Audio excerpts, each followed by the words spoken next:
What's up? This video you're about to watch now is the origin of Pepsi, how Pepsi was made. Every single day, PepsiCo products are enjoyed more than 1 billion times in more than 200 countries around the world. And each year, the mammoth company generates over $70 billion in net revenue. But for that to happen, it first had to overcome multiple bankruptcies.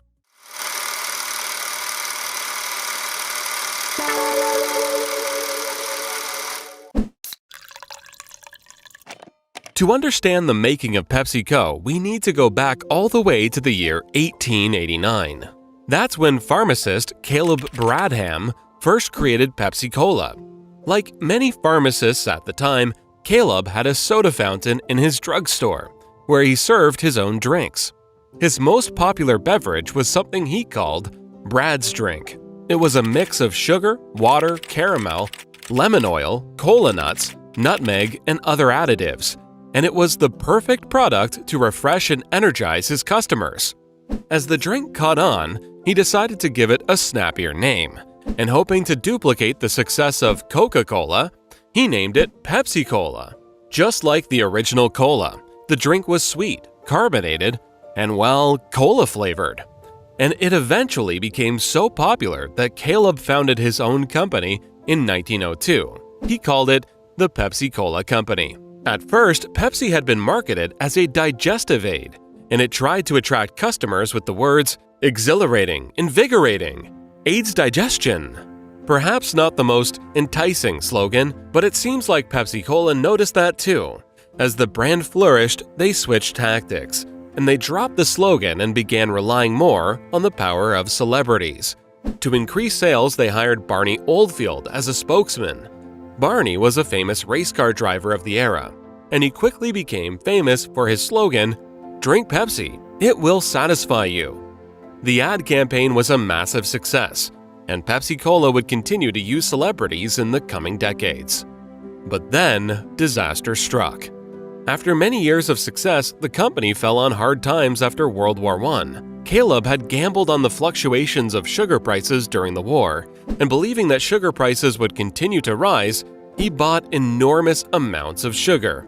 But unfortunately for him, the exact opposite happened. This left Caleb with an overpriced sugar inventory. He lost the company, and Pepsi-Cola went bankrupt. What now? At the time of Pepsi-Cola's bankruptcy, Coca-Cola had already long emerged as the dominant brand. It was being sold around the United States and numerous foreign countries, and the future could not have looked worse for tiny Pepsi. A group of creditors took over the company's trademark, patents, and other assets for just $30,000. And a couple of months later, Roy Margarel bought them out for $35,000. With full control of Pepsi, Roy worked to keep the company alive, personally loaning it money and moving the offices and plant to Richmond, Virginia. But despite his brave efforts, he was unable to keep the company solvent when the Great Depression hit. And by 1931, Pepsi-Cola was declared bankrupt again. That same year, Charles Guth entered the game.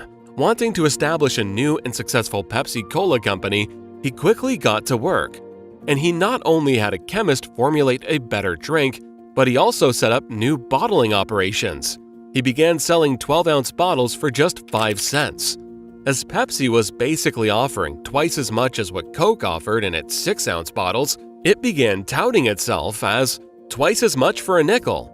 And not much later, it scored an unexpected hit as its Nickel Nickel radio jingle became the first to be broadcast coast to coast. Pepsi Cola is the drink for you. Nickel, nickel, nickel, nickel, nickel, nickel, nickel, nickel, nickel, nickel, nickel, nickel. Eventually, the song would be recorded in 55 languages, and it was even named one of the most effective ads of the 20th century. But there was also a problem with the lower profit margin. Charles knew that the company would have to grow if it wanted to survive, so he built bottling plants around the country and signed up hundreds of bottlers. Today, this would be called scaling. For the next 2 decades, Pepsi-Cola kept expanding and when Alfred Steele became Pepsi's chief executive officer in 1950, it blew up exponentially. As a former vice president of Coca-Cola, Alfred knew it's all about advertising, and his emphasis on giant advertising campaigns and sales promotions increased Pepsi-Cola's net earnings 11-fold. It finally made Pepsi the chief competitor of Cola, but Cola was still outselling it by more than 5-1. Coke had built its dominance with 3 little but very powerful words: the real thing. Now, how do you compete with a slogan like that? Well, Pepsi thought they knew exactly how to do that. After all, if Coke was the original real thing, then that meant it was the choice of older people, right? Pepsi's solution was to set its sights on the then youthful baby boomers, and it shifted its focus on younger people with the theme Pepsi, the choice of a new generation. This marketing shift began in the early 60s, and it didn't take long for it to work. In just a few years' time, Pepsi cut Coke's lead in half. The Pepsi brand was growing up quickly, and to keep up with the momentum, it kept changing in different ways. In 1964, it released its first diet soda, and with it, Pepsi became the first national cola to offer a no-calorie option to consumers.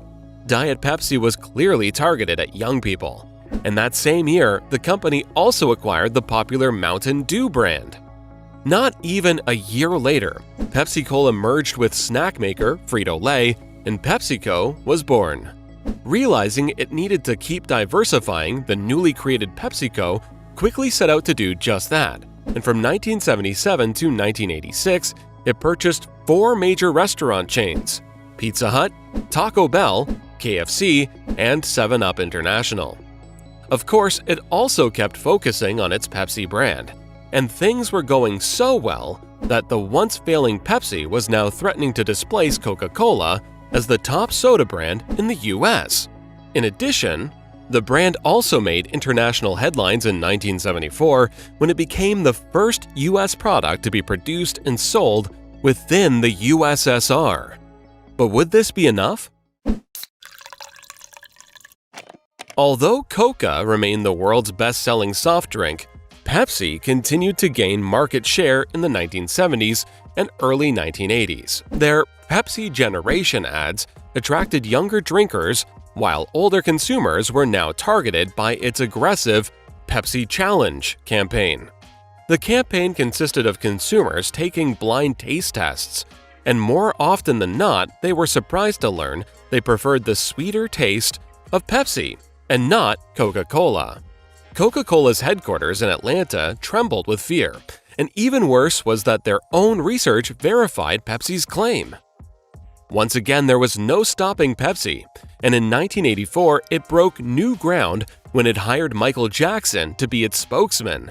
At the time, MJ was in the midst of his Thriller success, and the creative TV commercials were such a hit that Pepsi would hire numerous other celebrities throughout the decade, such as Tina Turner, Joe Montana, and Michael J. Fox.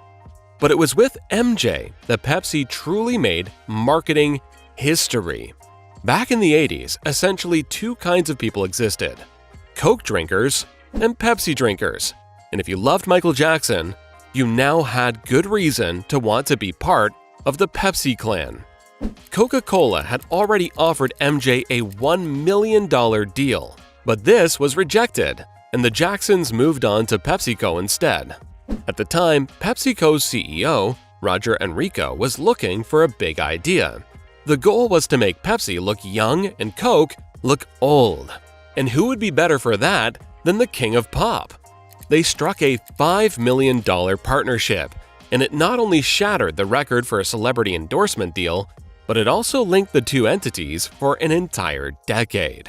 By 1985, war was raging in the cola duopoly, and Pepsi began to outsell Coke in supermarkets.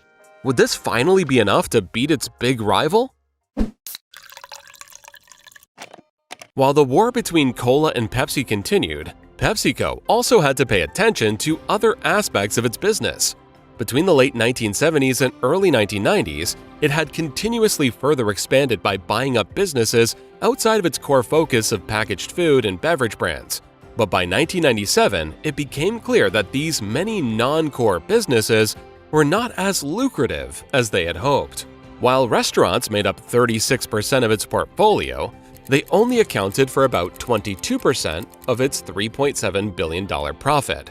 Realizing it would be better to simply focus on soft drinks and Frito-Lay snacks again, an exit plan was set in place, and the previously acquired fast food restaurants were spun off into a new separate company named Tricon Global Restaurants, which later became Yum Brands. After having rid itself of the fast food chains, a new era of acquisitions and mergers began, and it seemed like this time PepsiCo wanted to take a new route. Looking to add more seemingly healthy products, it acquired the Tropicana and Dole Juice brands from the Seagram Company in 1998. And in 2001, it merged with the Quaker Oats Company to form a new division, Quaker Foods and Beverages. After its massive success in the US, PepsiCo now started focusing more on expanding its operations in other countries too. By the early 2000s, Russia had already been its second largest market, and after buying a controlling interest in Russia's largest juice manufacturer in 2008, and 3 years later completing its acquisition of Wimbledon Foods, PepsiCo eventually grew to be the largest food and beverage company in the whole of Russia. Today, PepsiCo is one of the most successful brands in the entire world. Its product portfolio consists of a wide range of foods and beverages, including 23 brands that generate more than $1 billion each in annual sales, and the company's success is driven by an expansive food and beverage portfolio that includes Frito-Lay, Gatorade, Pepsi-Cola, Mountain Dew, Quaker, Tropicana, and SodaStream, to just name a few. Like its rivals, the Pepsi brand has diversified far beyond what Caleb Bradham could have ever dreamed of. The Pepsi Cola drink is currently almost as famous for its memorable commercials as for its never-ending battle with its eternal rival.